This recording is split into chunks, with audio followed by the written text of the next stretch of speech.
SV news కు స్వాగతం. ముందుగా హెడ్లైన్స్.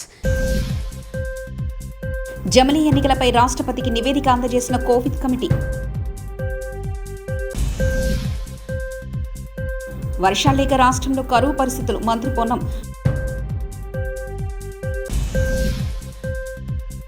వైకాపా ప్రభుత్వం ఆరోగ్యశ్రీ బిల్లులు చెల్లించట్లేదు. నాగబాబు. ఆడబిడ్డ చావునైనా వైకాపా రాజకీయాల దుర్మార్గం. వంగలపూడి అనిత. ఒక దేశం ఒకే ఎన్నిక, జమిలీ ఎన్నికల నిర్వహణ సాధ్యాసాధ్యాలపై భారత మాజీ రాష్ట్రపతి రామ్నాథ్ కోవింద్ నేతృత్వంలో ఉన్నత స్థాయి కమిటీ అధ్యయనం పూర్తయింది. ఈ కమిటీ తుది నివేదికను గురువారం రాష్ట్రపతి ద్రౌపది ముర్ము కోవింద్కు అందజేశారు. 2029లో దేశంలో జమిలీ ఎన్నికలు సాధ్యమేనంటూ కోవింద్ కమిటీ నివేదికలో పేర్కొంది. ఈ సమావేశంలో కేంద్ర హోంశాఖ మంత్రి అమిత్ షా పాల్గొన్నారు. దేశంలో ఒకేసారి ఎన్నికల్లో ఎన్నో ప్రయోజనాలున్నాయని కమిటీ పేర్కొంది. ఒకేసారి ఎన్నికల కోసం కోవింద్ కమిటీ నిర్దిష్ట సిఫార్సులు చేసింది. రాష్ట్రంలో బీజేపీకి బిగ్ షాక్ తగిలింది. ఎంపీ ఎన్నికల్లో మహబూబ్ నగర్ టికెట్ ఆశించిన మాజీ ఎంపీ జితేందర్ రెడ్డికి బీజేపీ మొండి చేయి చూపడంతో ఆయన కాంగ్రెస్లోకి వెళ్లాలని నిర్ణయించుకున్నారు. ఈ క్రమంలో జితేందర్ నివాసానికి గురువారం సీఎం రేవంత్ రెడ్డి వచ్చారు. సీఎంతో చర్చల అనంతరం కాంగ్రెస్లోకి రావడానికి జితేందర్ సుముఖత వ్యక్తం చేశారు. బీజేపీ నుంచి మహబూబ్ నగర్ ఎంపీ టికెట్ ఆశించిన జితేందర్ రెడ్డికి షాక్నిస్తూ ఆ టికెట్ను బీజేపీ జాతీయ ఉపాధ్యక్షురాలు డీకే అరుణకు కేటాయించారు. దీంతో తీవ్ర మనస్తాపానికి, అసంతృప్తికి గురైన జితేందర్ కాంగ్రెస్లోకి వెళ్లాలని నిర్ణయించుకున్నారు. సెప్టెంబర్లో తగినన్ని వర్షాలు పడకపోవడం వల్ల రాష్ట్రంలో కరువు పరిస్థితులు నెలకొన్నాయని మంత్రి పొన్నం ప్రభాకర్ తెలిపారు. అయితే కాంగ్రెస్ వల్లే కరువు వచ్చిందని కొందరు విమర్శిస్తున్నారని, ప్రకృతి విపత్తులకు ఎవరు బాధ్యులు కారని అన్నారు. హన్మకొండ జిల్లా ఎలకతుర్తి, భీమదేవరపల్లి మండల కేంద్రాల్లో వివిధ అభివృద్ధి పనులకు మంత్రి పొన్నం ప్రభాకర్ శంకుస్థాపన చేశారు. ఈ సందర్భంగా మాట్లాడిన ఆయన గ్రామంలో త్రాగునీటి సమస్యలు తలెత్తకుండా తగిన చర్యలు తీసుకుంటామని తెలిపారు. నీళ్ళకి ఇబ్బంది ఉంది కాబట్టి కొద్దిగా ఇబ్బంది ఉన్నది. ఎవరేమనుకున్నా వాస్తవానికి అందుకే జాగ్రత్త ఉండాలంటున్నాం. ప్రత్యామ్నాయంగా త్రాగునీటికి మాత్రం గ్రామాల్లో ఇబ్బంది రావద్దని అన్ని చర్యలు తీసుకున్నాం. భవిష్యత్తులో ఎక్కడైనా త్రాగునీటికి సంబంధించి ఏదైనా సమస్య వస్తే నేను శాసనసభ్యుడిగా, మంత్రిగా సంబంధిత అధికారులను సమన్వయం చేసేటువంటి జిల్లా కలెక్టర్ గారు చెప్పిన ఇవాళ ఇప్పుడే సైదాపూర్, చిగురుమామిడి మండలాలలో అక్కడి గౌరవ కలెక్టర్ గారు ఈ రెండు మండలాలకు ఏదైనా సమస్య వస్తే నాలా ఎమ్మెల్యే లాగానే ఇక్కడ పనిచేస్తారు ఎమ్మెల్యేనే అని చెప్పిన అక్కడ నేను మేడంకు మేము రిక్వెస్ట్ కర్రాం. ఈ రెండు మండలాలలో మీరే ఎమ్మెల్యే, నేను మంత్రిని కానీ మీరే ఎమ్మెల్యే.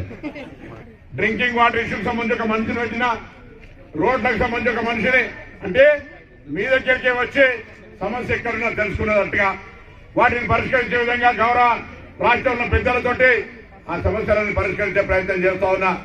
నేను ఒకవేళ ఏదైనా పొరపాటున మిస్ అయినా, ఇంకేదైనా ప్రజలకు సమస్య ఉన్నా నేను అన్ని రాజకీయ పార్టీల వాళ్ళకు కూడా కోరుతా ఉన్నా, పట్టిన దృష్టికి వచ్చే ప్రయత్నం చేయండి.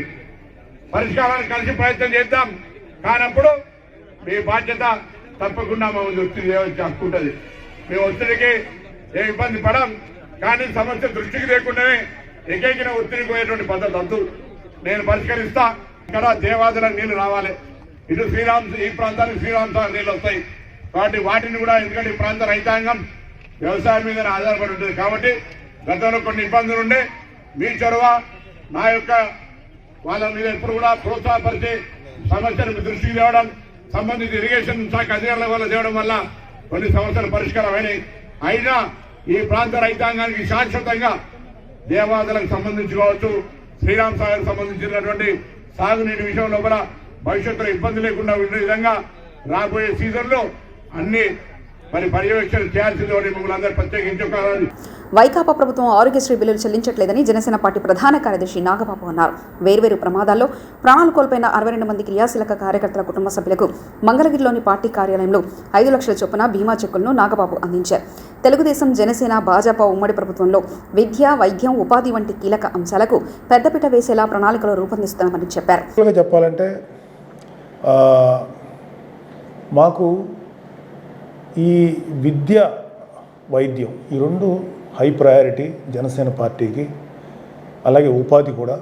సో దీనికి తగ్గటువంటి ఎలా చేయాలి అనేది, ఎలా దాన్ని ముందుకు తీసుకెళ్లాలనేటువంటి విషయంలో మా ప్రెసిడెంట్ పవన్ కళ్యాణ్ గారు, అలాగే మా అలయన్స్లో ఉన్నటువంటి టీడీపీ నారా చంద్రబాబు నాయుడు గారు ఒక నిర్ణయాన్ని తీసుకొని జనానికి, ఎస్పెషల్లీ మా ఏ పార్టీ అయినా సరే ఆ సభ్యులకి అలాగే ప్రజలకు కూడా విద్యా, వైద్యం మ్యాక్సిమం ఎంతవరకు వాళ్ళకి శ్రమ లేకుండా చేయాలనేది ఒక మంచి ఆలోచనతో ఉన్నారు. నాకు తెలిసినంతవరకు ప్రభుత్వం ఇలాంటి కార్యక్రమాలను చాలా సునాయాసంగా చేయొచ్చనేటువంటి ఒక నమ్మకం నాకు ఉంది. కానీ వైసీపీ పార్టీ కానీ వైసీపీ ప్రభుత్వం కానీ ప్రజల్ని చనిపోయినటువంటి కార్యకర్తలకు సంబంధించిన వాళ్ళనో లేకపోతే వాళ్ళ ప్రజలను సరిగ్గా ప్రాపర్గా ఆదుకుంటుందన్న విషయం మాకు ఎక్కడా క్లారిటీ లేదు.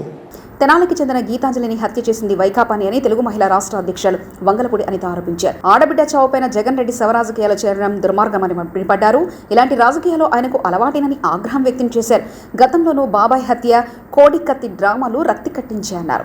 ఒకసారి ఓవరాల్గా చెప్పాలంటే ఆ ఆడపిల్ల చావు మీద కూడా రాజకీయం చేసేయటానికి సిద్ధపడ్డ సైకో జగన్మోహన్ రెడ్డి నిజంగా ఎంతకైనా దిగజారుతాడు అని చెప్పడానికి ఇది ఒక ఉదాహరణగా చెప్పొచ్చు.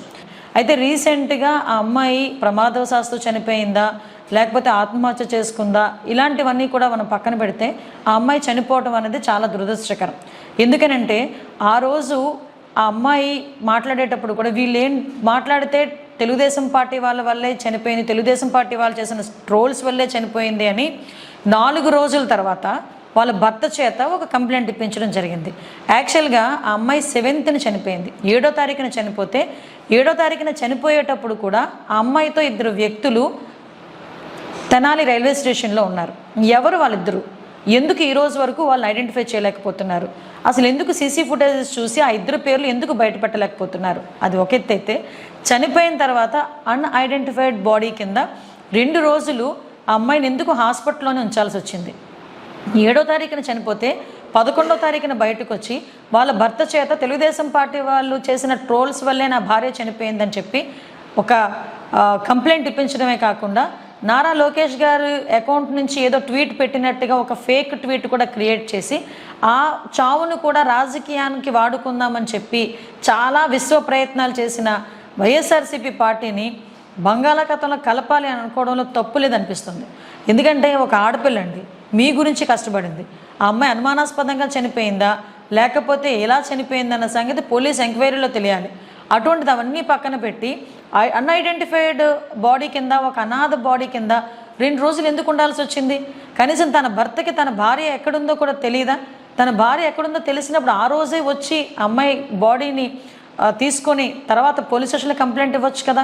ఎందుకు ఇవన్నీ జరగలేదు? ఆ అమ్మాయికి ఉన్నది 8 సంవత్సరాల పిల్లోడు. 8 సంవత్సరాల పిల్లోడికి 5 సంవత్సరాల నుంచి అమ్మఒడు ఎలా వస్తుందండి?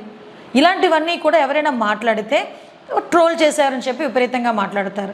మేమేమంటున్నామంటే ఆ అమ్మాయిని చావుని అనవసరంగా మీరు దాన్ని రాజకీయం చేయడానికి ప్రయత్నించి ఆ పిల్ల చావు విషయంలోని కూడా మీరు రాజకీయ లబ్ధి, ఆ గీతాంజలి చావు విషయంలో కూడా రాజకీయ లబ్ధి పొందడానికి మాత్రమే మీరు చేస్తున్న దీన్ని ఏమనాలంటే దౌర్భాగ్యం అనాలి ఈ రోజుల్లో. ఎందుకంటే జగన్మోహన్ రెడ్డికి సవాల్తో రాజకీయం చేయడం బాగా అలవాటు. ఎందుకంటే ఆ రోజు వివేకానంద రెడ్డి గారిని హత్య చేయించి ఆ హత్యను బేస్ చేసుకొని ఆ రోజు శవరాజకీయం చేశాడు. కోడికత్తి నెపంతో ఆ రోజు ఇలా కోడికత్తిలా చిన్నది ఏదో గీయించుకొని దాంతో రాజకీయం చేశారు. ఈరోజు ఏమీ దొరక్క ఒక ఆడపిల్ల చావును కూడా రాజకీయం చేయడానికి ఆ బురదను తీసుకొచ్చి తెలుగుదేశం పార్టీ మీద రుద్దడానికి విపరీతమైన ప్రయత్నాలు చేస్తున్నారు. వైఎస్ఆర్సీపీలో ఆడవాళ్ళ మీద అఘాయిత్య అంటే అవమానకరంగా మాట్లాడడం, అదేవిధంగా నోటుకొచ్చినట్టు మాట్లాడడం ఎవరు చేస్తున్నారో ప్రపంచం మొత్తానికి తెలుసు. వైసీపీ సోషల్ మీడియా అందులోని వెన్నతో పెట్టిన విద్య వాళ్ళకి. దయచేసి నేనేమంటానంటే నువ్వు ఏ రకంగానూ చంద్రబాబు నాయుడు గారిని, పవన్ కళ్యాణ్ గారిని ఎదుర్కోలేకపోతున్నావు. అలాగని చెప్పి ఆడదాని చావును కూడా తీసుకొచ్చి నువ్వు చేయడం అన్నది నీకు ఎంతవరకు న్యాయం? ఇది ఎంతవరకు నువ్వే ఆలోచించుకోవాల్సిన అవసరం ఎంతైనా జగన్మోహన్ రెడ్డికి ఉందని సంగతి తెలియజేసుకుంటూ ఆ గీతాంజలి ఆత్మకి శాంతి చేకూరాలని, ఇలాంటి నీచుల రాజకీయ వ్యవహారంలో ఆ అమ్మాయి చావుని లాగొద్దని మనస్ఫూర్తిగా కోరుకుంటున్నాను. ఉస్మానియా విశ్వవిద్యాలయం ప్రతిష్టాత్మకంగా నిర్మించిన 100 ఏళ్ల ఫైలాను ఎమ్మెల్సీ సురభివాణితో కలిసి వైస్ ఛాన్సలర్ ఆచార్య దండపైన రవీందర్ కలిసి ఘనంగా ప్రారంభించారు. ఈ సందర్భంగా సురభివాణిదేవి మాట్లాడుతూ ఉస్మానియా విశ్వవిద్యాలయం ఆర్ట్ కళాశాల కేవలం విద్యార్థులు, అధ్యాపకులకే కాకుండా ఎంతో మందికి ఉత్తేజాన్ని ప్రేరణిస్తుందని కొనియాడారు. పర్యాటకులకు సైతం ఉస్మానియా ఔన్నత్యం తెలిపేలా ఫైలాన్, జాతీయ జెండా ఏర్పాటు చేయడం చాలా బాగుందన్నారు. ఓయూలో చదివి భారత ప్రధానిగా పనిచేసిన భారతరత్న పివి నరసింహారావు జీవితం అందరికీ స్ఫూర్తిదాయకమన్నారు. అనంతరం ఓయూ వైస్ ఛాన్సలర్ ఆచార్య దండబైన రవీందర్ రాజేంద్ర నాగులా మాట్లాడుతూ ఎంతో మంది ఇంజనీర్లున్నా ఇలాంటి డిజైన్ను తయారు చేసి భవిష్యత్తు తరాలకు అందించడం ఎంతో గర్వకారణమని కొనియాడారు. భవిష్యత్తులో మరెన్నో కళా నైపుణ్యాలను ప్రదర్శించాలని కోరారు. కార్యక్రమంలో ఓఎస్డీ ఆచార్య బెరఢ్యా నాయక్, రిజిస్టర్ లక్ష్మీనారాయణ కళాశాల ప్రిన్సిపల్, డైరెక్టర్లు, అధ్యాపకులు తదితరులు పాల్గొన్నారు. నేను నా చేతుల మీదుగా ఇటువంటి గొప్ప పైలాన్ని 100 years అంటే సెంటినరీ అంటే ఇట్ ఈస్ అ బిగ్ ఒక మైల్ స్టోన్ ఇన్ హిస్టరీ. అట్లాంటి హిస్టారికల్ డేని నా చేతుల మీదుగా ఇనాగరేషన్ చేసుకోవడం అనేది నేను యూనివర్సిటీ అధికారులు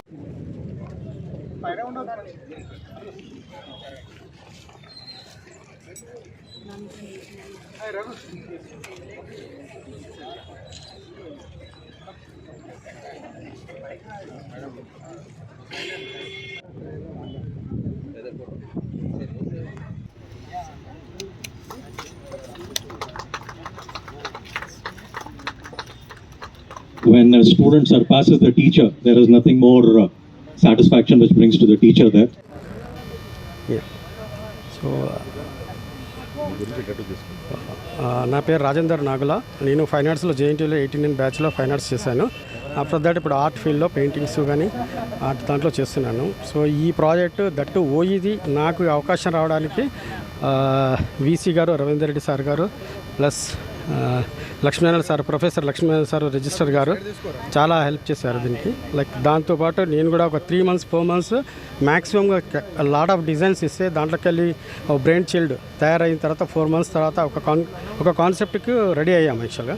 సో ఆ కాన్సెప్ట్ను గత 1 year నుంచి దీన్ని కన్స్ట్రక్షన్లో ప్రతిరోజు రావడము, ఎగ్జిక్యూట్ చేయడము, ఒక ఓయిలో మన ఇంత చరిత్ర కలిగిన ఓయిది 100 years జరగడం అనేది, దానికి నాతో డిజైన్ చేయడం అనేది నాకు చాలా హ్యాపీగా ఉంది.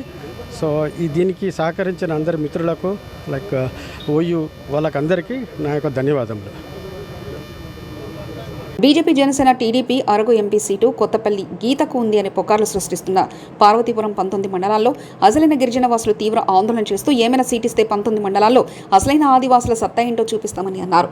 అలాగే 2019లో అరకు ఎంపీ అయినటువంటి గీత ఎన్నో క్రిమినల్ కేసులున్నందున అరకు ఎంపీ సీటుకు అర్హులు కాదని, నిజమైన ఆదివాసులైతే ఎందుకు ఆదివాసుల సొమ్ము 92 కోట్లు తినేసి ఇప్పుడు ఎంపీ సీటు ఆశిస్తున్నారు.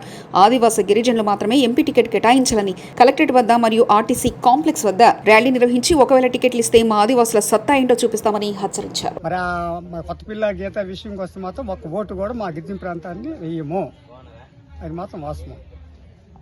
పార్వతీపురం కలెక్టర్ ఆఫీస్ దగ్గర అరకు పార్లమెంటు పరిధికి సంబంధించి అన్ని ఎమ్మెల్యే, ఎంపీ టికెట్లు కూడా అన్ని రాజకీయ పార్టీలు నిజమైన ఆదివాసులకే ఇవ్వాలని చెప్పి ఈరోజు మేము ఇక్కడ ధర్నా చేయడం జరుగుతుంది.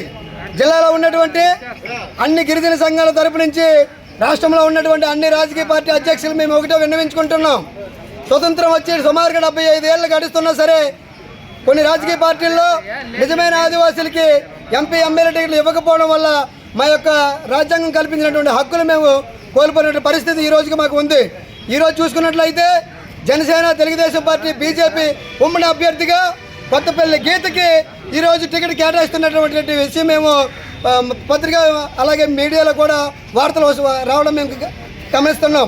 మేము ఒకటే బీజేపీ అధ్యక్షుల వారికి మేము కోరుతున్నాం, కొత్తపల్లి గీత గారు నకిలీ గిరిజనులు అని చెప్పి కోర్టులో కేసు ఉండి కూడా మీరు ఏ విధంగా టికెట్ కేటాయిస్తారని చెప్పి మేము అడుగుతున్నాం. ఇటువంటి బోగస్ గిరిజనులకి మీరు ప్రోత్సహించినట్లయితే రేపు వచ్చినటువంటి అధికారులకు వచ్చాక నిజమైన గిరిజనులకి మాకు న్యాయం ఏ విధంగా దక్కుతుందని చెప్పి మేము అడుగుతున్నాం. మేము వెంటనే జేపీ నడ్డా గారికి, రాష్ట్రంలో ఉన్నటువంటి దగ్గుబాటి పురంధేశ్వరి గారికి మేము ఒకటే అడుగుతున్నాం, ఇటువంటి నకిలీ గిరిజనులకి మీరు ప్రోత్సహిస్తే రాష్ట్రంలో మీరు ఎక్కడ పోటీ చేసినా సరే మేము ఓటుతో మీకు బుద్ధి చెప్తామని చెప్పి ఈ సందర్భంగా మేము తెలియజేసుకుంటున్నాం. జై ఆదివాసీ, జై ఆదివాసీ.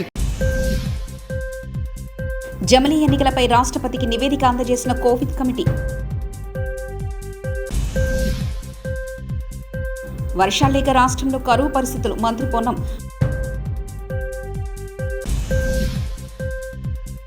వైకాపా ప్రభుత్వం ఆరోగ్యశ్రీ బిల్లులు చెల్లించట్లేదు, నాగబాబు. ఆడబిడ్డ చావునైనా వైకాపా రాజకీయాల దుర్మార్గం వంగలపూడి అనిత. ఇవి బులెటిన్ విశేషాలు. చూస్తూనే ఉండండి ఎస్వీ న్యూస్.